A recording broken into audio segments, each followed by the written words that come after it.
Dicen que las paredes de los conventos no hablan, pero yo juro por Diosito que si alguna vez esas piedras, benditas, pudieran contar lo que han visto, el mundo entero caería de rodillas. Así comienza mi historia. No tengo nombre aquí. Fui hermana, fui hija de la fe y también fui testigo de pecados que se esconden detrás de los rosarios, entre los cantos de alabanza y bajo el velo blanco de muchas que, como yo, solo querían servir a Dios.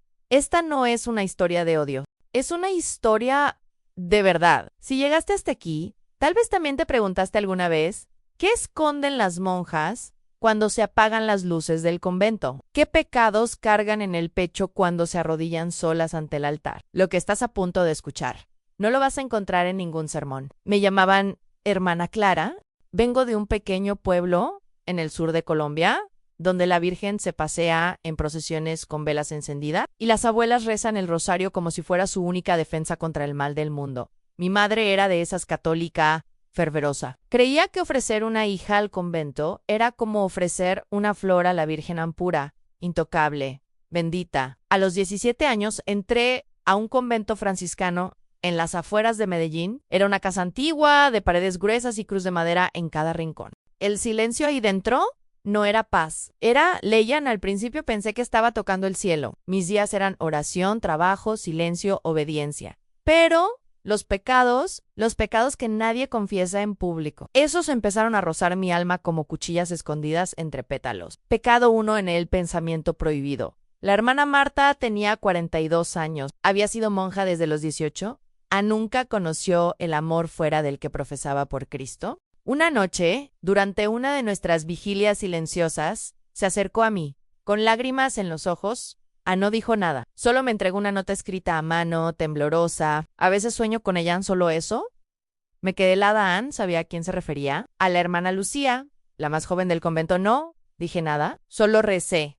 Recé fuerte, pero entendí en ese momento que no todos los pensamientos se pueden controlar, que incluso dentro del convento, el deseo se esconde como un pecado silencioso, uno que no se puede confesar en voz alta.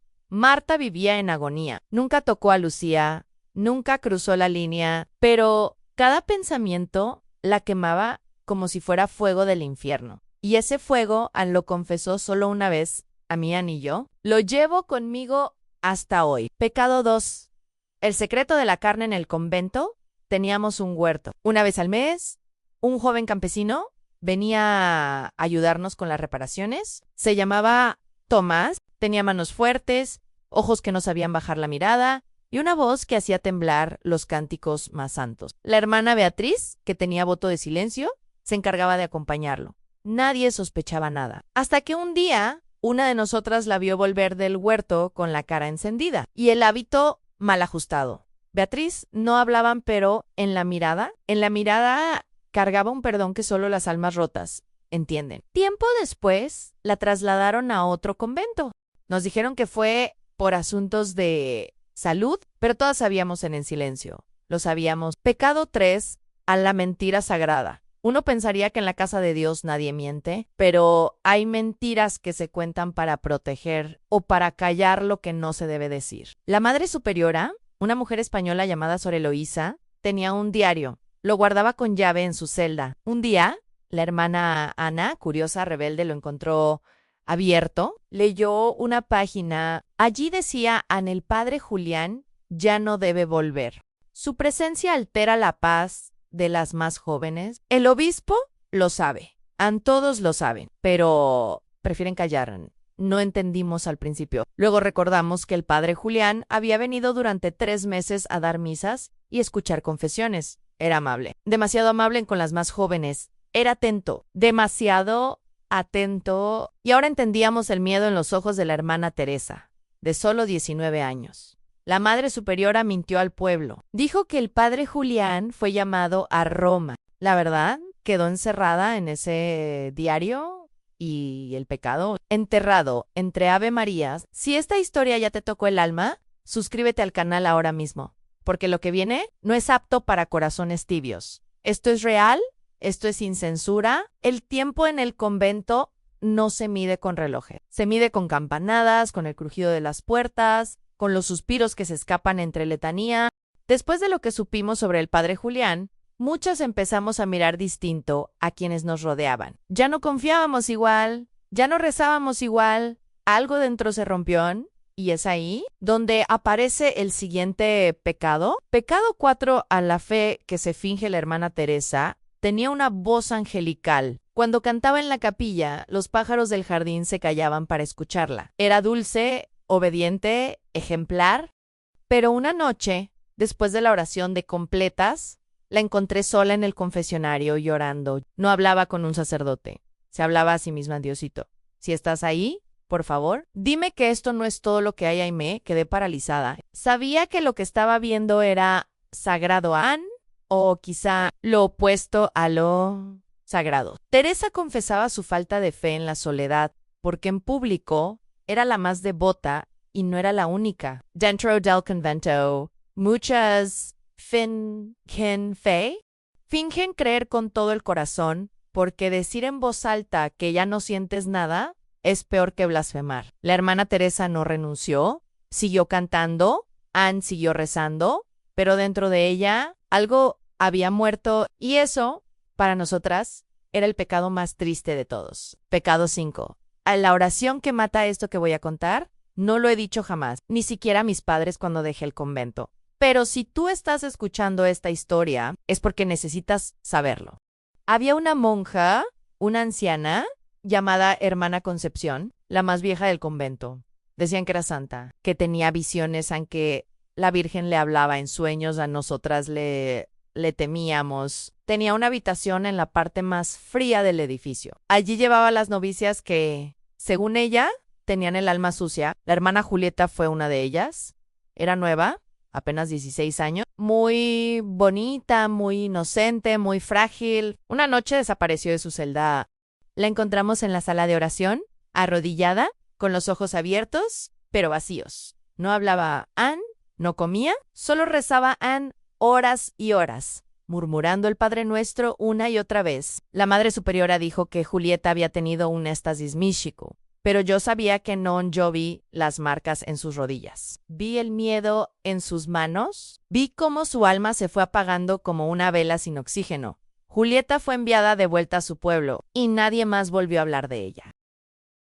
Años después, encontré el diario de Sor Eloísa una vez más y en una de las últimas páginas, escrito con letra temblorosa, leí: a veces el demonio no entra por la puerta, se disfraza de un monje y reza con nosotras con el tiempo. Entendí que no todos los pecados tienen forma de actos. Algunos viven en el silencio, en lo que callamos por miedo, en lo que permitimos por obediencia. Estas 5 confesiones no son invención, son heridas reales marcadas en la vida de mujeres que solo querían servir a Dios, pero incluso entre ángeles hay sombras. Y si escuchaste hasta aquí, te ruego suscríbete ahora mismo. Estas historias deben ser contadas no por morbo, sino porque la fe verdadera también necesita verdad. A veces pienso que Diosito sí escucha, pero en silencio, que no responde con palabras ni milagros visibles, sino con pequeñas señales,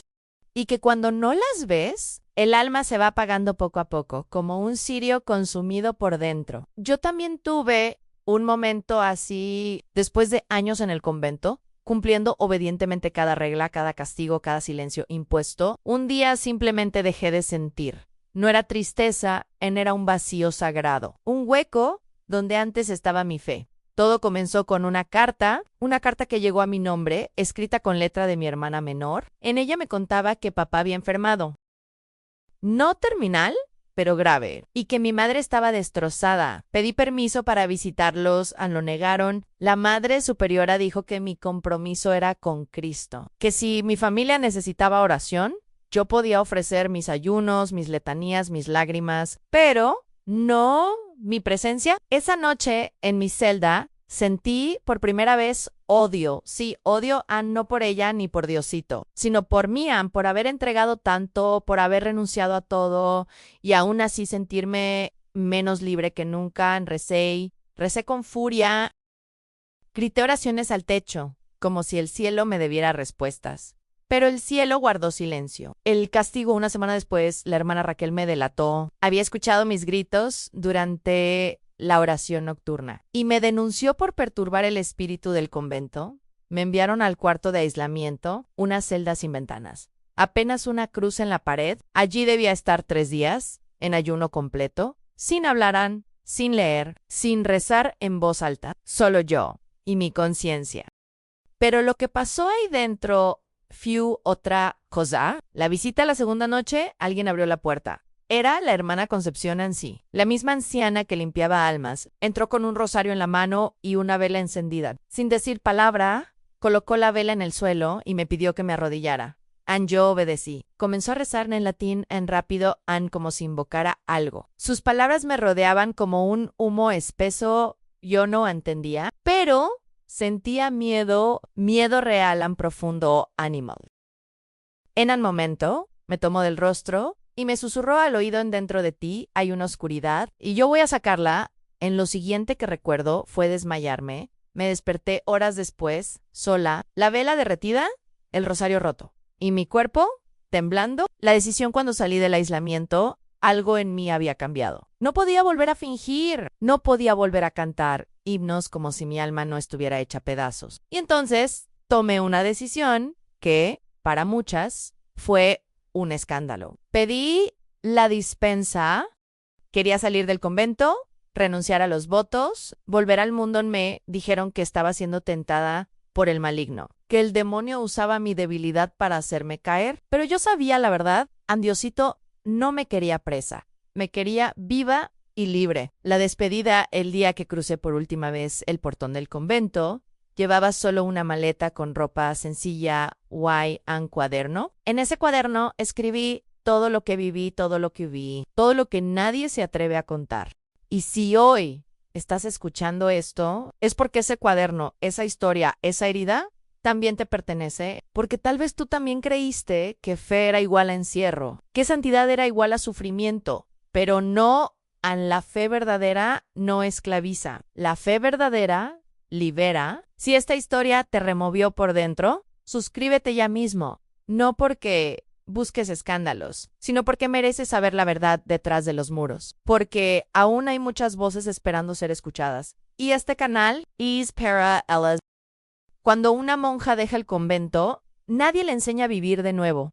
No te dan un manual, no te espera una familia con pancartas, ni un trabajo con contrato en lo que te espera. Y ese mismo que aprendiste a obedecer por años, ahora te sigue como una sombra. Volver al mundo no fue fácil. Mi pueblo me miraba como a una hereje. Para muchos, salir del convento era igual a fallarle a Dios. En las vecinas ya no me saludaban como antes.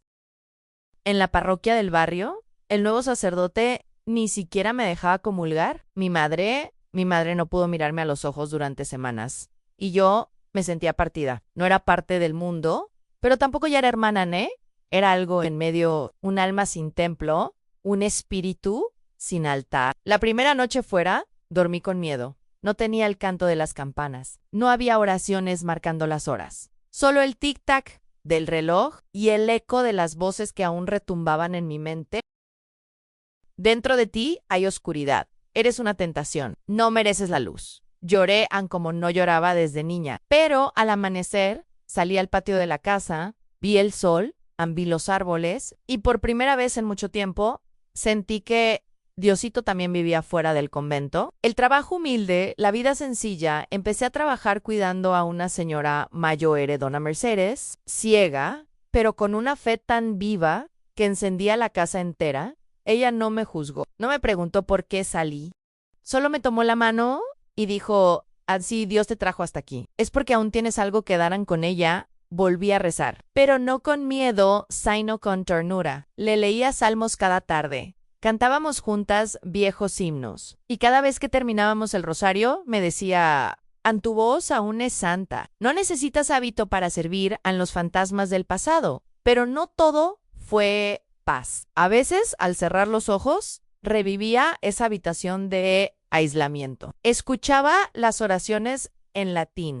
Sentía en la piel la presencia oscura que nadie se atrevía a nombrar. Tuve pesadillas en ataques de ansiedad. Me costaba confiar en los hombres. Me costaba abrazar sin temor. Me costaba creer que merecía amor. Fui a terapia, pero me sentía culpable, como si buscar ayuda humana fuera falta de fe, como si curarse fuera rebelión contra el sufrimiento sagrado. Hasta que un día, en medio de una sesión, la psicóloga me dijo algo que me rompió por dentro. En lo que viviste no fue espiritualidad, fue abuso disfrazado de devoción. Volver a la fe verdadera poco a poco. Fui separando a Dios de la institución, a Jesús del castigo, a la Virgen del silencio, y entendí que la fe verdadera no necesita muros, que el Espíritu Santo no se encierra en conventos, y que a veces, para encontrar a Diosito, hay que salir a buscarlo fuera. Hoy rezo en casa a mi manera, sin rituales impuestos, sin miedo a pecar por pensar diferente.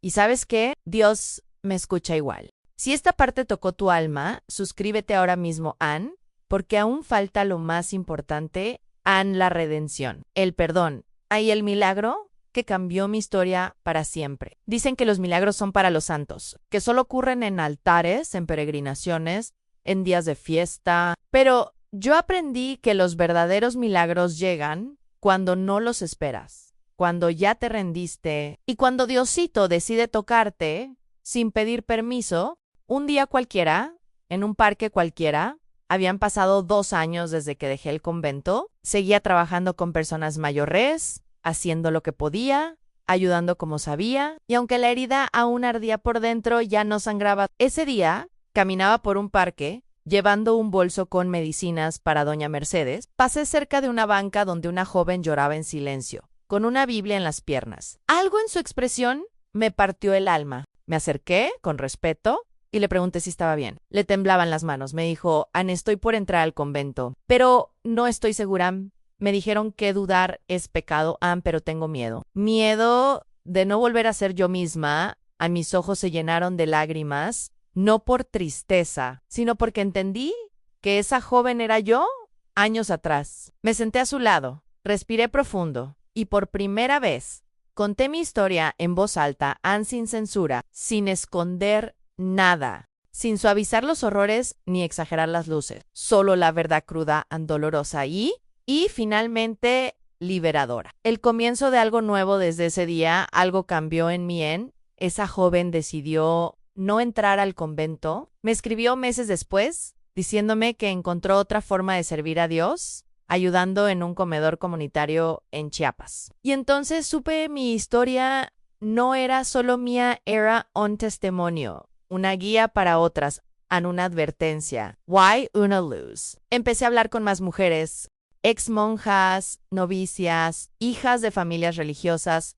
que vivían con miedo de cuestionar su fe. Fui creando pequeños círculos de confianza donde nadie juzga, donde se puede llorar, orar, gritar y sanar. No somos una iglesia, no somos una secta. Somos almas heridas, aprendiendo a amar a Dios sin miedo. Mi fe hoy rezo con libertad. No todos los días, no en horarios estrictos, pero cuando mi alma lo pide, lo hago con todo el corazón. Ya no creo en una fe que castiga, creo en una fe que abraza.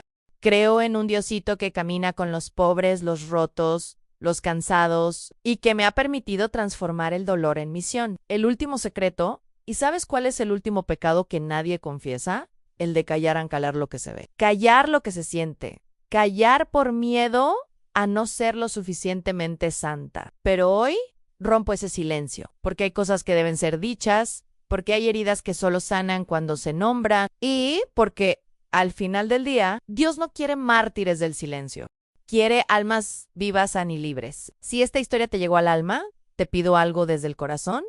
Suscríbete al canal, no por mí, sino por todas las voces que aún están encerradas en conventos del miedo. Dale like. Comparte, y escribe en los comentarios. ¿Tú también sentiste alguna vez que tu fe fue puesta a prueba? Porque nadie está solo.